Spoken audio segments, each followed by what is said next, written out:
What the hell, Lionsgate? First Borderlands and now your Megalopolis trailer? Wow. This has got to be one of your worst months in the company's history. I don't know the statistics, but it feels like it for a film fan. Um, Let me get this out of the way. This is not a personal attack against Lionsgate, but I am scratching my head on what they're doing with Megalopolis specifically. For those who don't know that film, it's the latest passion project for Francis Ford Coppola, director of The Godfather trilogy, Apocalypse Now, Bram Stoker's Dracula. And long story short, he wanted to make Megalopolis for several decades now. It's just that he's been having trouble with finances, sacrifices he had to make. But the good news is the film is finished. It's been written, produced, directed, edited, and it premiered at Cannes. The last thing it has to do right now, besides his future reputation, is release it to the general public.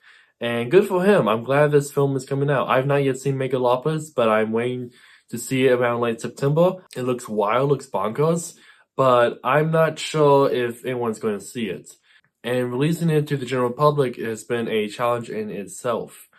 Before its interesting Cannes film debut, distributors saw the film and they didn't like it. They didn't know how they would market the film, and I can see why. Megalopolis is a $120 million budgeted film, and it's in this weird limbo. It's too experimental for mainstream Hollywood, but too expensive for smaller studios to keep up the costs. That is until Lionsgate subs in and decides, you know what, we're going to handle the distribution. It didn't seem like it was going to have the distribution after the Cannes Film Festival happened because the reactions have been polarizing. A lot of people hated it, but some who liked it thought it was weird, crazy, inconsistent, messy. So it sounds exciting and nervous at the same time because it's from Francis Ford Coppola, you know? I think with Lionsgate, they released such films as the Hunger Games series, the John Wick series, and the Twilight Saga, so they're a bit more mainstream. Oh, and Knives Out. Who could forget Knives Out? Well, I forgot because Netflix owns the rights to it, and I don't know why, but business, I guess. Lionsgate, they seem like they don't know what to do, how to do with the film. They're trying, I have to admit, but I don't think they're trying the hardest. On one hand, they are trying to tell you what the film is about. I think it's about an architect trying to build a utopia, but there's a conflict clashing his dreams. I mean, that's why I'm interpreting it. And they released a poster of the film as well as the new trailer that just happened. But maybe it's just me, but they seem desperate and not desperate at the same time, which is crazy to say that, but yeah. Keep in mind that the poster and the film trailer came out just a month before the film's release. I mean, if there was more confidence in the film, they would release the poster and the movie trailer sooner, or release them now and have the film be released around Christmas time, which would be probably a good window.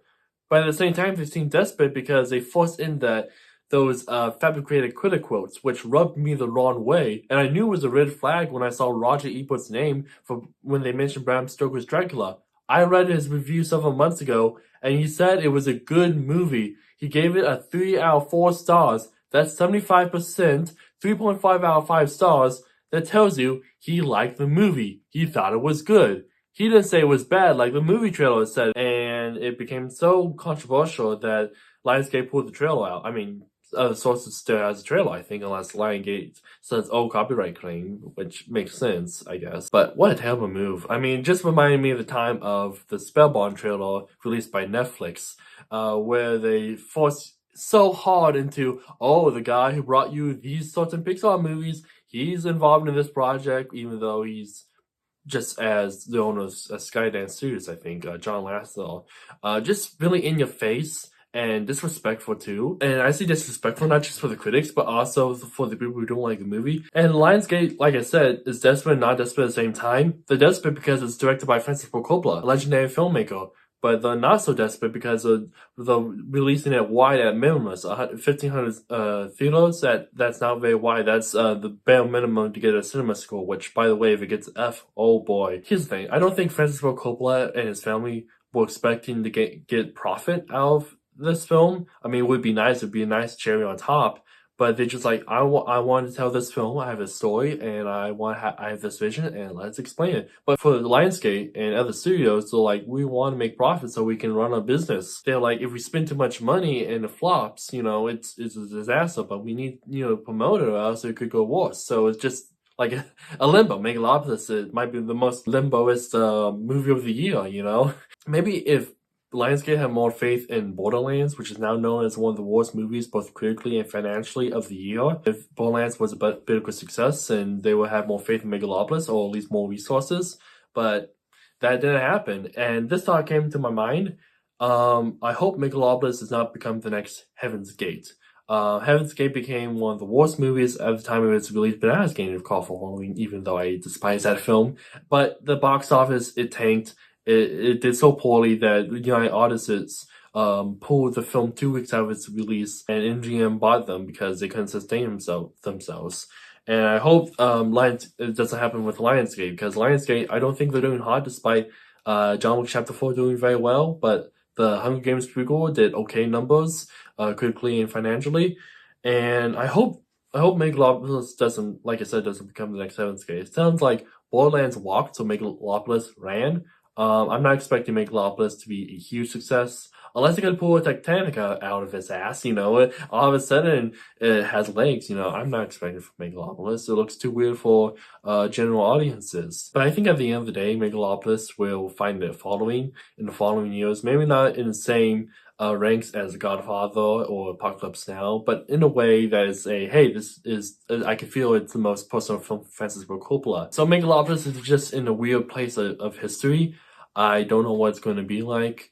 This is very unfortunate, but I'm gonna do what I can to support the film, either if I love it or hate it, so yeah, those are my thoughts. I am sorry that it sounds like I'm worn out and my thoughts are a bit messy.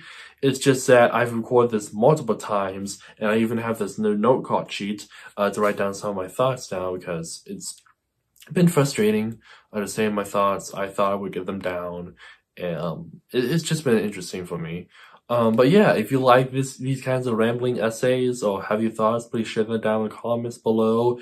Please like and subscribe for more videos such as short films, dreams, and trailers that I've edited. And yeah, thank you for watching. Have a good night.